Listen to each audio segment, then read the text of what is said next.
Hola, buen día, buenas tardes, buenas noches. Desde el lugar y el horario que nos estén escuchando, nuevamente acá con un capítulo más de Impulsando Fútbol Femenino del espacio Impulso para Mejorar.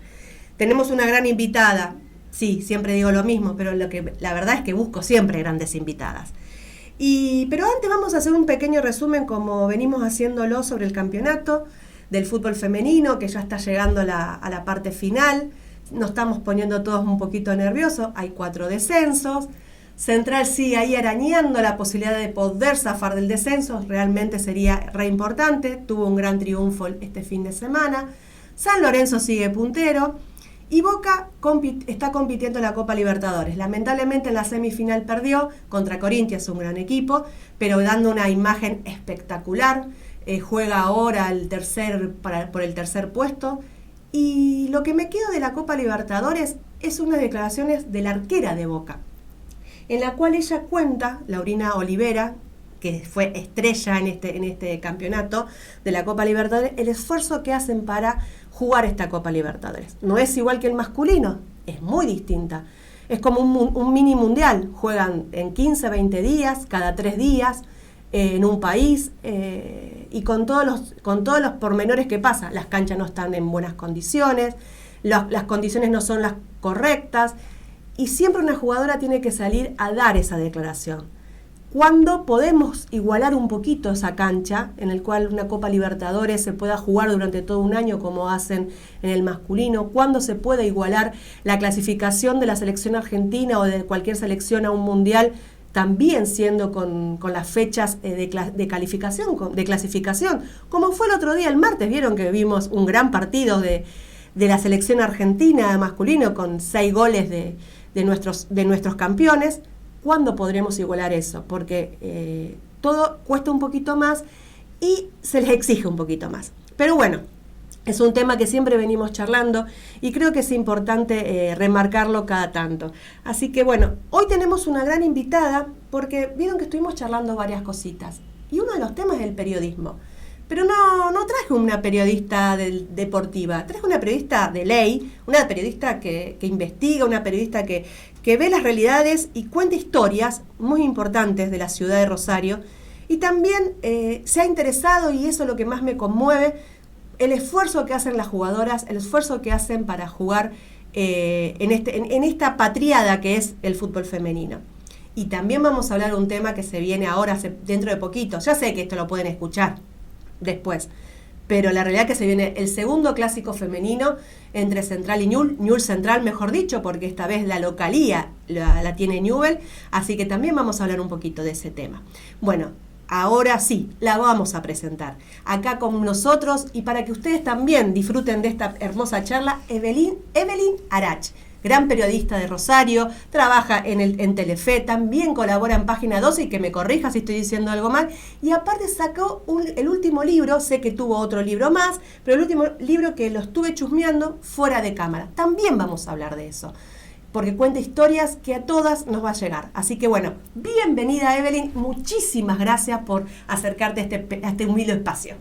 No, Carla, gracias a vos, hermoso el trabajo que haces, contando, resumiendo qué pasa con el campeonato de fútbol femenino a nivel local, a nivel nacional.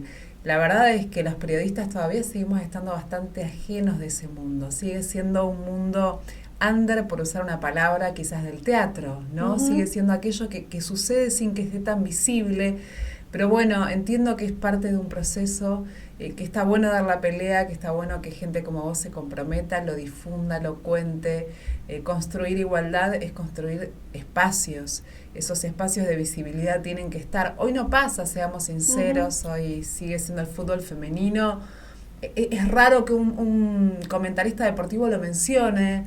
A veces te dicen que bueno, porque al público no le importa. Yo creo que sí le importa a la gente. Lo que pasa es que bueno, todavía no se ha, el mercado no ha encontrado la forma de volverlo rentable, y bueno, en el mientras tanto las chicas siguen dando pelea. A mí me interesó mucho, veo ahora esto que me diste de Pelusa Ponce, ¿no? Uh-huh. Futbolista en nombre del cual se creó el Día del Fútbol Femenino. Uh-huh. A mí me interesó mucho, yo jugaba al fútbol con mis amigas, y cuando me entero que el fútbol se va a volver profesional a partir de La lucha, exactamente, de una futbolista que dijo hasta acá, páguennos, dennos camisetas, ¿no? Queremos ser profesionales, y la AFA no le quedó otra que decir, bueno, las chicas van a ser profesionales. Me fui a buscar historias y me encontré con chicas que seguramente pasaron por acá. A mí me conmovió mucho que jugaban al fútbol con varones, porque cuando eran chicas no había espacio. Les tiraban piedras, les decían machonas, las insultaban. Y siguieron, y como todas las que abren un camino en cualquier lugar que te imagines, incluso en el periodismo. Digo, las primeras periodistas la pasaron mal, se tuvieron que bancar un montón de cosas feas, estuvo en un mundo de hombres. Bueno, a los futbolistas le pasa lo mismo, pero gracias a las que no bajan los brazos, que probablemente no siempre son visibles, pueden venir otras. Hoy hay un montón de escuelas de fútbol en todo el país. Uh-huh. Hay un semillero de pibas que ni siquiera se plantean como nos plantean. Yo tengo 42 años. Cuando yo era chica y era la jugada a la pelota, era como, ¿cómo vas a ir a jugar a la pelota? Claro, tal cual. Pero no, se te pierde la feminidad, ¿viste? Estas cosas que te decían las madres, tremenda. ¿Cuántos talentos se habrán perdido, ¿no? En nuestra generación. Bueno, cuando uno habla con esas jugadoras que dieron los primeros pasos o abrieron el camino, te cuentan eso, de que cuando ellas fueron a buscar un lugar para jugar, no había. En los mejores de los casos, que la familia apoyara y acompañara, porque hay un montón de casos que no fue así, y que por eso hay una camada de mujeres grandes jugando, porque lo hicieron cuando podían tomarse un colectivo e irse sola a practicar, a ir a la práctica y buscar, pero no había tantos espacios, no habían tantos lugares, y también el miedo de decirlo, juego al fútbol, por todo esto que vos decías, todo el prejuicio que tenemos con respecto a eso. Pero hoy vemos a papá y a mamá que llevan a su nena a jugar al fútbol. Vemos clubes que tienen inferiores de sub 10, sub 8 practicando. Vemos que las ligas tienen que ayornarse con eso y poner los torneos, porque acá también era fuerte la demanda.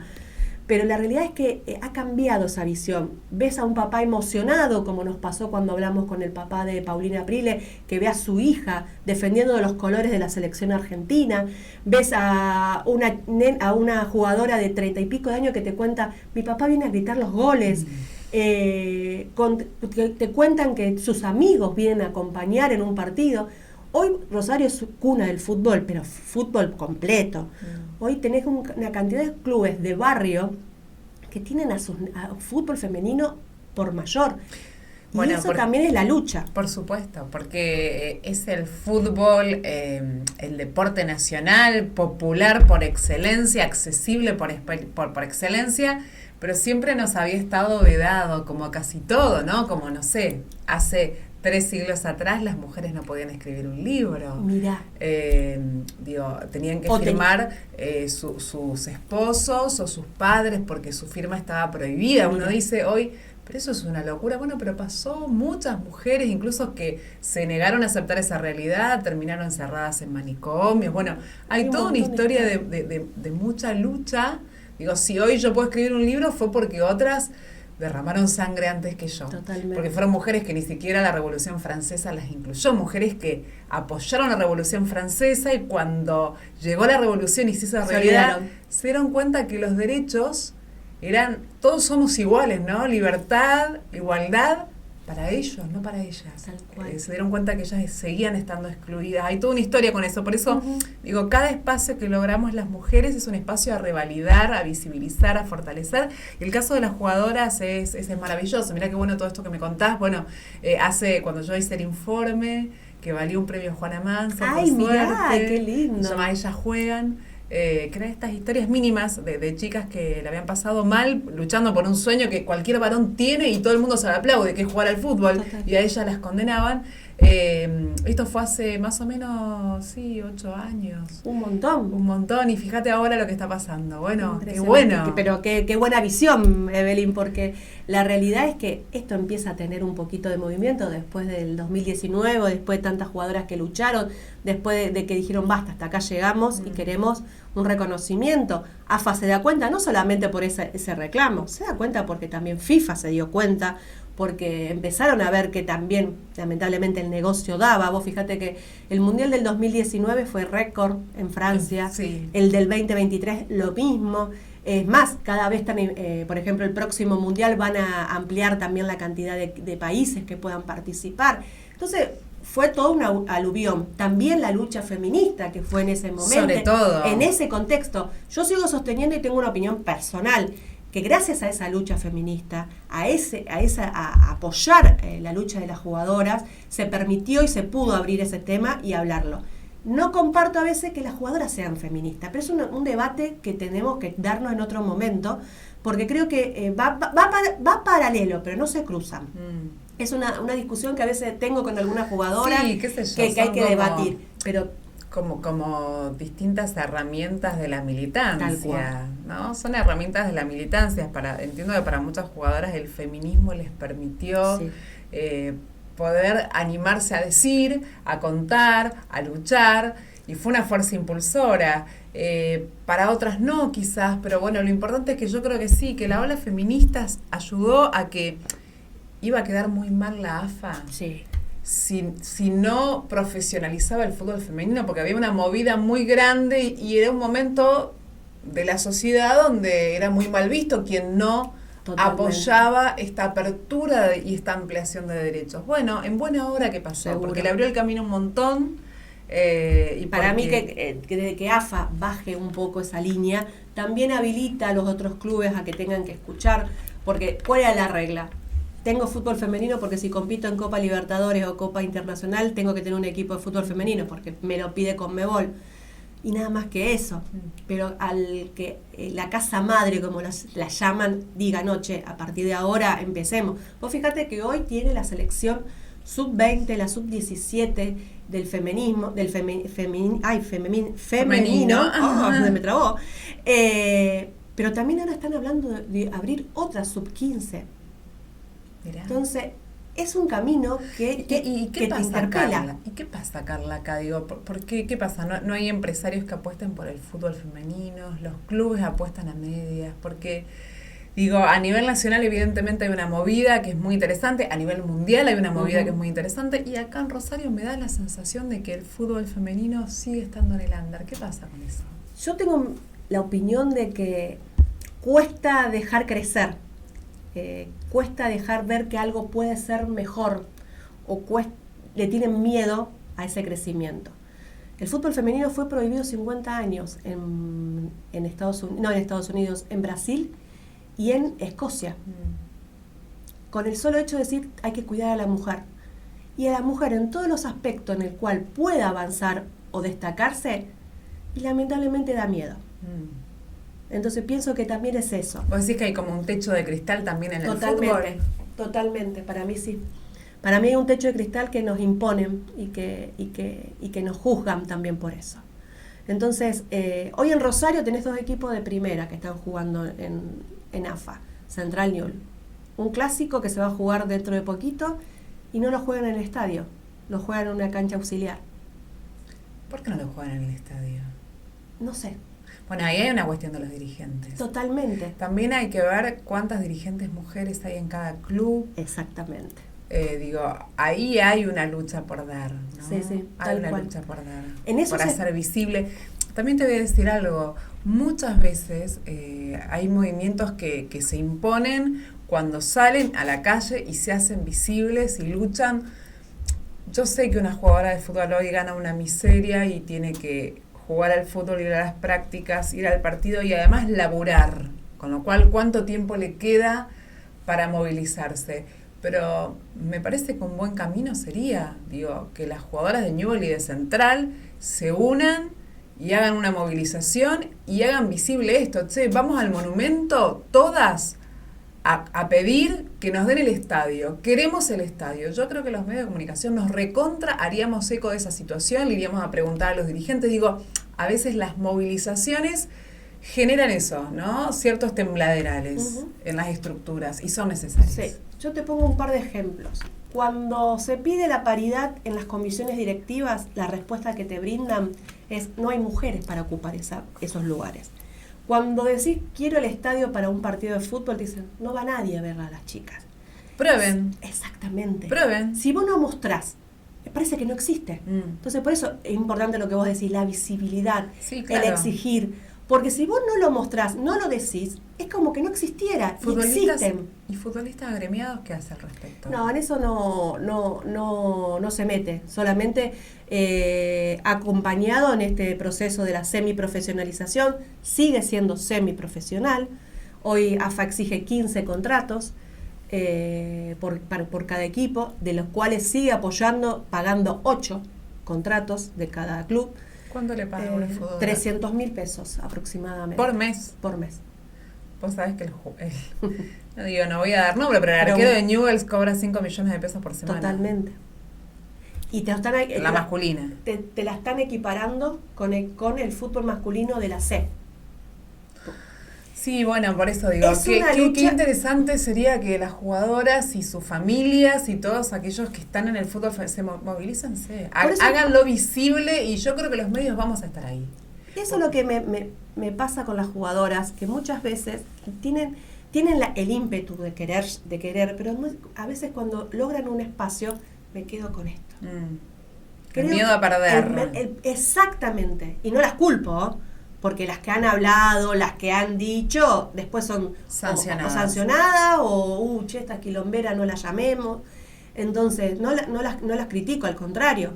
Por eso es importante empezar desde casa. Comisión directiva, ¿cuántas mujeres hay que toman decisión en un club de fútbol? Pocas. Muy pocas. ¿Cuántas mujeres están tomando decisiones y no ven esa visión, no tienen esa visión de acompañar al fútbol femenino o que sean feministas? Porque también hay que tener en cuenta eso. Nos han enseñado tanto a cuidar nuestro espacio que prefiero cuidar lo mío y no abrir el camino para las otras. Claro, el tema es que toda lucha que no sea colectiva está destinada al fracaso. Totalmente. Digo, los espacios individuales pueden defenderse, pero si no hay en esto que es un derecho para todas, no hay comunión de ideales, no hay generosidad y apertura, es muy difícil lograr los espacios. Digo, nadie, lamentablemente, ¿no? Debería pasar esto que vos decís, que los clubes digan, bueno, vamos a hacer esta patriada de acompañar. Mi experiencia como periodista es que el que no llora no mama, como dice el tango. Lamentablemente, no debiera ser, pero el que no llora no mama, digo, si no hay una movilización, una visibilización, es difícil. Es difícil que los derechos te los den por el solo hecho que te corresponde. No, bueno, pensemos en la lucha que tuvieron no hace tanto las organizaciones que luchaban contra el racismo en Estados Unidos. Totalmente. ¿Cuánto lucharon? ¿Y cuánto se tardó? Digo, creo que fue, no quiero mentir, pero recién en la década del 90, hace muy poco, se permitió que un hombre y una mujer de distintas razas se pudieran casar, fíjate vos. No, es una locura. Y lucharon muchas personas y hubo movimientos que traspolaron además las distintas áreas, luchaban deportistas, luchaban artistas, ¿no? A lo mejor hay que hacerlo más transversal, además, digo, a lo mejor esto que le pasa a las chicas que juegan al fútbol, hay que compartirlo con otras organizaciones y con otros espacios que puedan acompañar, no lo sé, pero digo, hay que encontrar la forma de hacerlo visible, porque Rosario es cuna de fútbol, el fútbol nos encanta, lo miramos, lo acompañamos, los clásicos siempre son clásicos que nos llenan de emoción y expectativa. Digo, ¿cómo no le vamos a prestar atención a un clásico? El primer clásico que se juega en AFA de las chicas fue en mayo de este año. Lo juegan en la cancha central, sí, en el Gigante, porque Central ya tiene la cultura esta del estadio, esos son los lugares ganados, que son esos lugares que se ganan y ya lo intentaron sacar, o justo dio la coincidencia que un partido no jugaba en el Gigante y todos saltaron. Dijeron, epa, ¿por qué las chicas no están en el Gigante? Entonces eso llamó la atención. Bueno, y ahora tienen el lugar ganado. Un montón de personas, 3.000, 4.000 personas, que para el ritmo que veníamos era importante, pero se hizo con público local. Esta posibilidad que tiene el fútbol femenino de abrir caminos que a lo mejor en el masculino ya están cerrados. Fútbol visita, claro, el hincha visitante. En la Rosarina, el clásico femenino se ha jugado un montón de veces y con las dos parcialidades. Imagínate que en la Rosarina las canchas son mucho más inseguras, pueden estar hasta el público junto, y nunca pasó nada. ¿Por qué no haber dado la imagen del fútbol femenino como símbolo de paz? Exactamente, con las dos hinchadas. Se podría haber trabajado con mucho tiempo de anticipación, se podría haber hecho eso como la posibilidad de que compartan ese ambiente. Y es fútbol, chicos y chicas, es fútbol, no es la guerra, no es la vida de nadie. Y eso hay que empezar a tratar de bajar, que no lo podemos hacer en el masculino, lamentablemente. El femenino pudiera ser una gran exactamente, una bandera muy linda. Y podría ser además un llamador para los medios de comunicación. Digo, que se juega un clásico en un estadio con las dos parcialidades, ayudaría un montón a que los medios hagan visible ese partido. Bueno, me parece que, digo, como periodista uno se hace responsable a veces de esto de la no visibilización, pero la verdad es que nos llegan pocas noticias, nos llega poco de lo que pasa en el fútbol femenino, muy poco. Porque también parece una crítica constante, pero no es crítica, porque yo entiendo, y uno lo vivió esto, lo que cuesta, porque cuesta un montón, pero también las redes. Sí, pero vos fíjate que, mira, te voy a contar algo, los dos clubes que semiprofesionales, Newell's y Central, tienen gente de prensa. Yo estoy en los grupos de ambos. Bien. Nunca hay noticia del fútbol femenino. Nunca te pasa nada del fútbol femenino. Entonces digo, ¿por qué? Tal cual. Digo, llega un jugador nuevo, hay un cambio de fecha, abren el espacio de práctica para que los periodistas vayamos a filmar, a contar, lo que fuere. Todo eso en el chat aparece. Todo lo que pasa en el fútbol masculino aparece. No hay nada de fútbol femenino, digo, y es una misma persona que haga prensa. A lo mejor hay que pelear para que, bueno, esa cuenta, de WhatsApp lo manejen alguien de fútbol masculino y alguien de fútbol femenino también, entonces pueda pasar información de fútbol femenino. Hay una página en Instagram, que ahora no recuerdo el nombre, que cada tanto pone la cantidad de seguidores que tienen las cuentas de fútbol femenino de Argentina. Boca, River, Central, Newell's, todos los equipos. Y hay creo muy pocos clubes que no tienen, pero hay uno que lo hace junto con la única cuenta que tiene el club, Racing. Racing, fútbol femenino, fútbol masculino, en la misma cuenta. Bueno, es lo que debiera. Exactamente. Es lo que debiera. Eso es lo que, cuando uno pregunta, dicen, no, porque es mejor que tenga su público. No, el mismo público, el público que le gusta el fútbol. Y si no, chicos, miremos las gradas, cuántas mujeres vamos a ver fútbol masculino, porque nos encanta, porque nos gusta. Sí, seguro. Entonces digo, ¿y quién te dice vos que hay varones que les va a encantar ir a ver a jugar? No solo porque son familiares, sino porque les interesa el fútbol. Al que le gusta el fútbol, y yo vengo de, qué sé yo, mi papá, te mira un partido que están jugando en Medio Oriente, porque le gusta. Mi pareja te mira un partido que están jugando la primera. Al que le gusta el fútbol, va y mira fútbol. Abramos esa posibilidad, pero digo, lo digo como periodista, si nunca me llega ninguna noticia de nada de lo que pasa, ¿cómo me entero? ¿Cómo sé? ¿Cómo puedo difundir? Ahí hay algo, porque ese chat tiene el teléfono de, te diría, no sé, el 80% de los periodistas de Rosario. Entonces a todos nos llega. Sí. Siempre alguien le da una cobertura. Siempre alguien saca algo. Ahora sí, las excluyen es muy difícil. Ahí hay una situación de exclusión. Y se empieza también, y con lo que dije a favor de AFA, ahora lo digo en contra. El año pasado y campeonatos anteriores tenían la transmisión de todos los partidos del fútbol femenino. En TV pública y en Deport TV. Y era gratuito. No sé la cantidad de gente que cuando vos hablabas, descubrí el fútbol femenino haciendo zapping.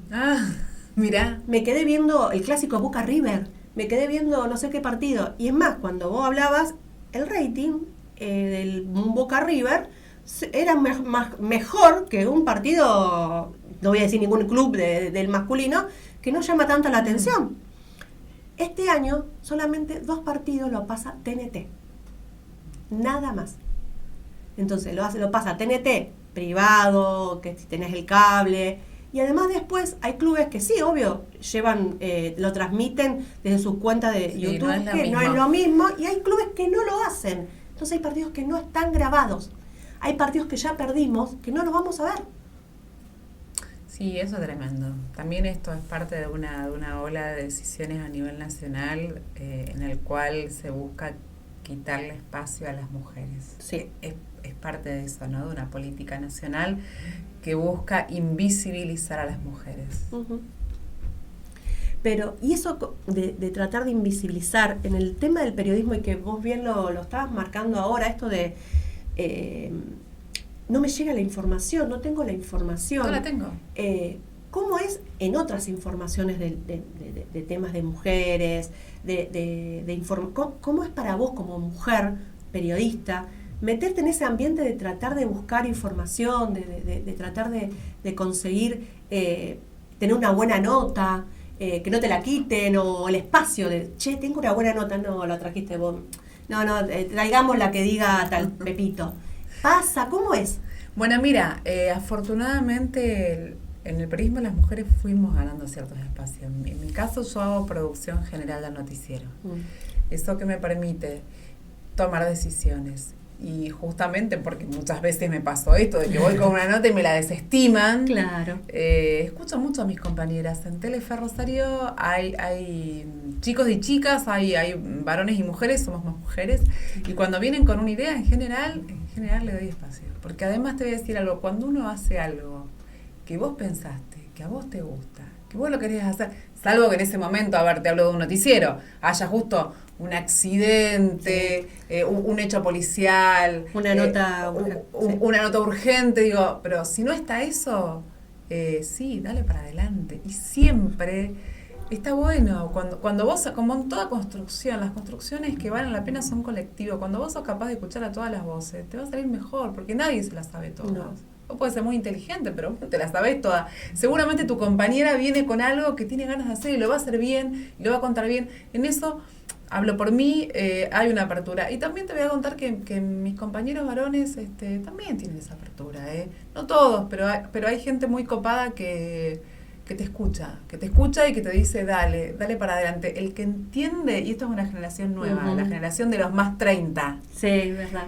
Los varones más 30, que no eran nuestros jefes de siempre, son más abiertos porque además tienen parejas que han tenido que luchar mucho para cualquier espacio laboral, y entonces han vivido la ola feminista en los últimos 10 años y cuando llega una mujer en general le dan espacio, le dan lugar. Ese juego está cambiando y me parece que está bueno. Qué bueno eso que contás, porque es el proceso que estamos hablando también con el fútbol, con un montón de actividades en el cual ese espacio se va construyendo.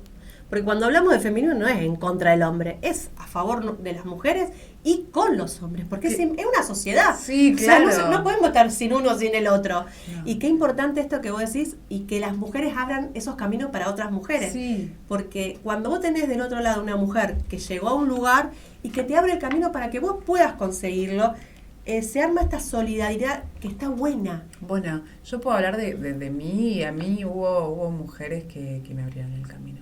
Yo tuve esa suerte, entonces me parece que como un poco respuesta a la vida, siempre que puedo abrirle la puerta a una mujer, siempre que puedo dar un espacio a una mujer.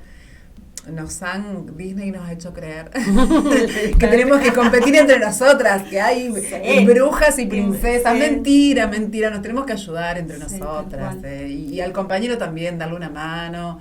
Me parece que es así, que las construcciones son colectivas, que las mujeres lo estamos entendiendo claramente y que por suerte muchos varones más jóvenes también lo están entendiendo. Entonces, bueno, se viene un proceso que está bueno. Con eso que vos decís, ¿ves entonces que en esta nueva sociedad o esto que se está construyendo con las nuevas generaciones vamos a encontrar algo distinto? Sí. ¿Y mejor? Sí, tengo esa certeza. Tengo esa certeza porque además, qué sé yo, por ejemplo, convivo por cuestiones familiares con chicas de 16, 17 años que tienen clarísimos cuáles son sus derechos. Tengo un hijo de 13 que te dice que es re futbolero, que ama a Messi, que tiene todas las camisetas, que juega al fútbol 3 veces por semana, que no. Pero, por ejemplo, te dice, vos le preguntás de alguien y te dice, mamá, no sé, fulanita, qué linda, mamá, no se habla del cuerpo ajeno. Mira. Tenés razón, hijo. No, mamá, no se habla del cuerpo ajeno. Qué bueno. ¿Entendés? Digo, y no es un chico que esté rodeado de feminismo. No. Simplemente que incorpora conceptos, porque estas generaciones vienen con conceptos, y porque yo imagino que sus compañeritas le deben recontramarcar la cancha a todos. Claro. Che, de mi cuerpo no opinás, ¿no? Qué lindo. Y digo, entonces eso me hace pensar que muchas batallas que nosotros ni siquiera las veíamos, hay una generación que lo está ganando y es un proceso. Quizás a las chicas que juegan al fútbol les toca todavía la batalla más dura, pero bueno, gracias a esa batalla, como gracias a Pelusa, como gracias a Tanta, va a haber una generación que va a vivir otra realidad, ¿no? Sí, totalmente. Creo que eso es posible porque lo veo en la toma de conciencia de muchos.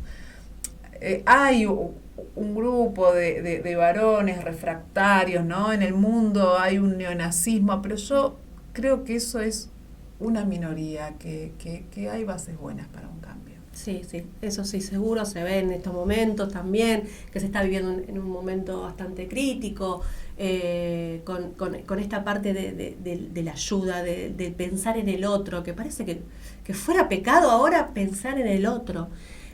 Con esto de la educación pública, con esto de brindarles esas herramientas a todos por igual. ¿Qué es lo que se busca? Darles las herramientas a todos por igual y después cada uno tomará la decisión, pero brindarle la posibilidad de que tengan... Y esto es lo que se busca con el fútbol. Yo a veces cuando hablo con personas digo, no sé si hasta quiero parecerme al fútbol masculino. Yo quiero tener mi fútbol femenino, mi fútbol que lo podemos crear y hacer como querramos. Claro. Pero dame las mismas herramientas. No me pongas un horario feo para entrenar, dame los espacios lindos para entrenar, dame un estadio para brindar un espectáculo. Porque el fútbol es espectáculo. Claro, y pagarle a las jugadoras lo suficiente para que no tengan que trabajar mediodía en el supermercado y después ir a entrenar. Digo, también es una cuestión de recursos. Sí, pero es verdad, se pretende instalar desde lo discursivo esta cuestión de sálvese quien pueda. El otro día decía alguien, bueno, la economía está medio parecida al 2001, y yo me parece que, no sé, no entiendo tanto de economía, pero sí de sociedad. Creo que en el 2001, ¿vos te acordás que los vecinos se organizaban entre todos para ayudarse? Sí. Eso hoy no está pasando. No está pasando, no. Digo, y entonces ese clima atenta contra toda la creación colectiva y la construcción colectiva. Por eso el que sigue hoy construyendo desde lo difícil está haciendo una revolución silenciosa. Sí, lo que me está pasando ahora es que todos los temas que supuestamente habíamos debatido y que ya estaba como todos más o menos teníamos en claro cómo era, se tienen que volver a debatir y a hablar y a defender algo que antes parecía que no, que ya estaba. Que era una conquista clara. Totalmente. Y hoy no tenemos que volver a sacar esas banderas y volver a transmitir un mensaje, porque tampoco es la lucha de la violencia, porque la realidad es que se está viendo una forma de manejarnos el uno con el otro con tanta violencia, que es también transmitir otra cosa. Sí, bueno, pasa que cuando el poder habilita la chicana, la pulsión de decir cualquier cosa, la fake news, digamos, se instala la mentira desde las redes sociales, sin que importe. Y una vez que se instaló, viste, como decía, miente. Que algo quedará, que es que del nazismo nació esa frase. Sí. Bueno, hay un movimiento que instala mentiras todo el tiempo para defender su posición. Y entonces hacer periodismo en ese contexto es un desafío. Porque tenés que chequear mucho las fuentes. A ver, esto, ¿quién te lo dijo? ¿De dónde sale? Para poder hacer un periodismo que sea creíble, que sea veraz.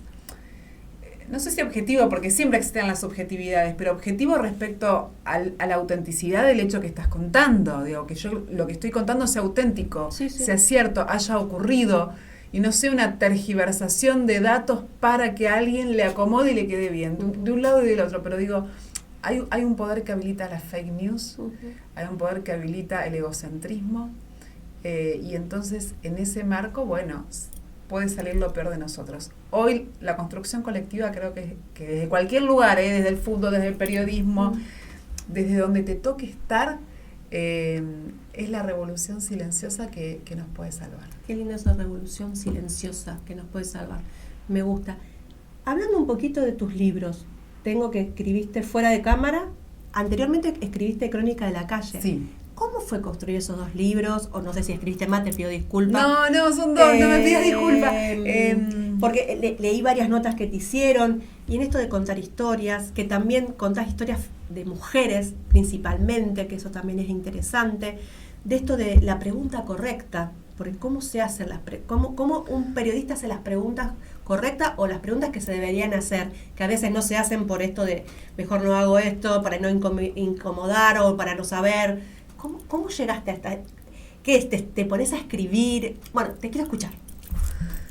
Mira, el primer libro los dos libros son una catarsis. El primer libro fue catárquico en el sentido de que yo me había ido a un retiro espiritual a Córdoba en 2010, llegué en 2014 y me encontré con otra ciudad.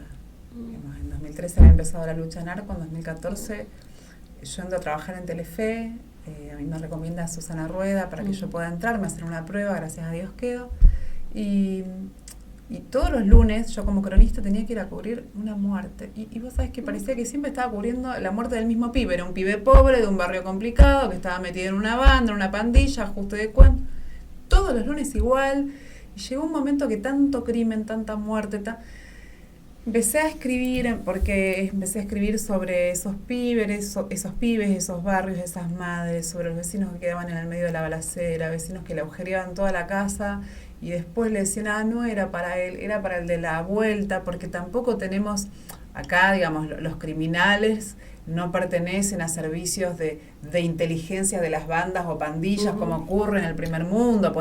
Era gente que, digamos, en lugar de hacer una changa de albañil, lo agarraban de soldadito, le daban un arma y hacía cualquier cosa. Bueno, todo eso lo conté en un libro que se llama Crónicas de la Calle, que es qué nos pasa a los periodistas cuando vos vas a cubrir un crimen, contás, hablas con el fiscal, hablas con los vecinos, se apagan las cámaras y se queda la madre al lado del cuerpo llorando. ¿Qué haces? Qué duro. ¿Qué haces? ¿Sabes las veces que me pasó eso? A mí y a todos mis compañeros. Pero aparte siempre las mismas historias, solamente que cambiaban las caras. Sí. Fue muy tremendo y fue una catarsis escribir. El segundo libro, yo tenía ganas de contar historias, había empezado a escribir algunas historias de vida, una fotógrafa que se va a Kurdistán a apoyar una revolución de mujeres, la primer mujer que enseñó carpintería en Rosario. Wow. Y la echaron de 30 escuelas, porque tenía que ser maestro carpintero, no maestra carpintera. Pero... Las mujeres tenían que enseñar a bordar. Claro, ¿cómo vas a enseñar carpintería? Tenías que hacer... Entonces la echaron de 30 escuelas hasta que pudo conseguir trabajo, porque el sistema creó una materia que se llamaba ya no actividades prácticas, sino tecnología. Y ahí pudo... Y es una mujer que vive en zona sur, que vive una lucha silenciosa, y además fue la primera en recibirse en una escuela técnica. Antes no se podían recibir las mujeres en la escuela técnica. Liliana Dip fue la primera. Era tanto el desprecio que ningún profesor le quiso entregar el título, se lo entrega a su mamá. No me digas. Y desde Liliana en adelante las chicas pueden ir a la escuela técnica. Qué loco. Y nadie sabe quién es Liliana, no. pero a ella tampoco le interesa que se sepa. Ella quería ir a una escuela técnica y no tenía idea que estaba abriendo un camino impresionante y pagando un precio, nada, le rompían las pruebas, la dejaban sola, no hacía trabajo en grupo, bueno, la pasó mal, pero no hay un pobrecismo en ella, hay yo quería hacer esto con mi vida y lo hice. Y abrió el camino un montón. Bueno, cuento historias. Yo recopilando historias, después me di cuenta que de todas las historias, casi todas son de mujeres, hay solo una que es de un varón, que es de un médico en la pandemia, un médico que antes de ser médico fue operador de radio, vendedor de diarios, colectivero, hasta que pudo ser médico gracias a la universidad pública y gratuita, hijo de un taxista. Primer generación seguramente. Primer generación de universitarios, y en la pandemia tuvo un rol tremendo en sanatorios y hospitales ayudando a salvar vidas. Entonces, bueno, digo, eso, yo creo que el periodismo es contar historias, y el libro me permitió hacerlo detenidamente. La respuesta correcta me preguntabas como, no, yo creo que no hay respuestas correctas o incorrectas. A mí, sabes que me parece que cuando vos escuchás al otro, repreguntás, y cuando la charla fluye, la persona se va a sentir cómoda de contarte algo que no te va a contar si vos le haces un interrogatorio. Claro.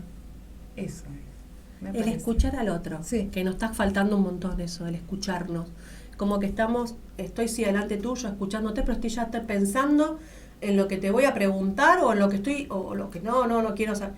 ¿Qué falta? ¿Cómo nos falta esta apatía de escucharnos, de interesarnos en lo que nos está diciendo el otro? Sí, yo creo que el periodismo es el oficio de escuchar, no es tanto el oficio de hablar. Muchos piensan que ser periodista es saber decir, ¿no? Claro. Desde lo discursivo, desde la oratoria, desde la buena pluma. hay algo de eso, pero sobre todo eso no llega si vos no sabés escuchar lo que te dice, en qué tono te lo dice, se emociona cuando te lo dice, le cuesta. Bueno, eso, escuchar con atención, tomarse el tiempo, es un ejercicio, pero creo que es el buen periodismo. Por eso cuando alguien me propone como productor una nota y voy a un lugar, trato de darle el tiempo necesario para que pueda hacer buen periodismo. Porque si vos mandás a alguien a hacer una buena nota, a la media hora le estás llamando, no, está acá, bancá, claro. Bancá que está escuchando a su entrevistado o entrevistada. Claro, eso es importante cuando vos hiciste un camino y sabés cómo es el tema. Sí, entonces, y me han apurado mucho. Y está buenísimo saber eso, porque el que pasó por algunas cosas, si aprendió o supo asimilar eso, puede cambiarlo en el futuro para el próximo. Y eso es re interesante. Realmente, Evelyn, está haciendo una charla, te digo que me fijé recién en la hora y pasó volando. Y yo me había notado un montón de cosas que se fueron dando en este ida y vuelta que estuvimos las dos. Porque sabes preguntar. Y vos sabés responder. Ponele. Y esto de escucharnos. Yo te quería agradecer porque cuando apenas te propuse esta charla, dijiste que sí inmediatamente. Y te quiero agradecer el esfuerzo que se están haciendo para las mujeres y para todos esos espacios que no se ven. Tratar de dar el lugar. Fútbol, una carpintera, una maestra carpintera. Todos esos espacios que a veces no son noticias, ese lugar se lo estás dando o se lo estamos dando todos entre todas. Es entre todas. Entre todas. Y eso realmente a mí me emociona. Como cierre, si te parece, me gustaría que des un mensaje con respecto al fútbol, porque se habla del fútbol, pero también a la mujer en sí. A la mujer que tiene miedo a veces, como una nena que nosotros fuimos en su momento y no quisimos decir que jugábamos al fútbol para que no te estigmaticen, o como la mujer que no sabe si está haciendo bien, ¿qué mensaje le brindarías? Vos que pasaste por todas esas cosas. Sí, yo creo que cuando uno se propone algo, no va a ser fácil, no romanticemos, no va a ser fácil. Ganar espacios en lugares que están copados por varones que no se dan cuenta que tienen esos espacios copados y lo naturalizan. Entonces, si vos querés hacerte un espacio ahí, te va a costar, va a ser difícil, va a haber días en que vas a querer largar todo, pero pensá no en vos, pensá en el camino que estás abriendo, pensá siempre en que estás abriendo un camino, a no bajar los brazos y además esto, a construir entre todas, ¿no? Mi camino no es propio, mi camino es un camino colectivo, hay que abrazar a la compañera, hay que apoyarse en la otra, hay que poder alentarnos entre todas. Y hacia las jugadoras de fútbol mi más profunda admiración, porque chicas la tienen re difícil, pero dan la pelea, dan la batalla, y esta batalla que dan sin bajar los brazos va a permitir que otras lleguen más tranquilas, con más posibilidades y con más oportunidades. Así que aplausos de pie y a no aflojar. Bueno, llegamos al final de esta hermosa charla. Agradecer a Evelyn, agradecer a todas y todos que nos estén escuchando en ese momento, y nos vamos con esta pregunta: ¿qué camino podemos abrir? ¿Qué camino podemos ayudar a abrir y a quién podemos invitar en ese camino? Los dejamos con esa pregunta y nos vemos en el próximo encuentro. Gracias.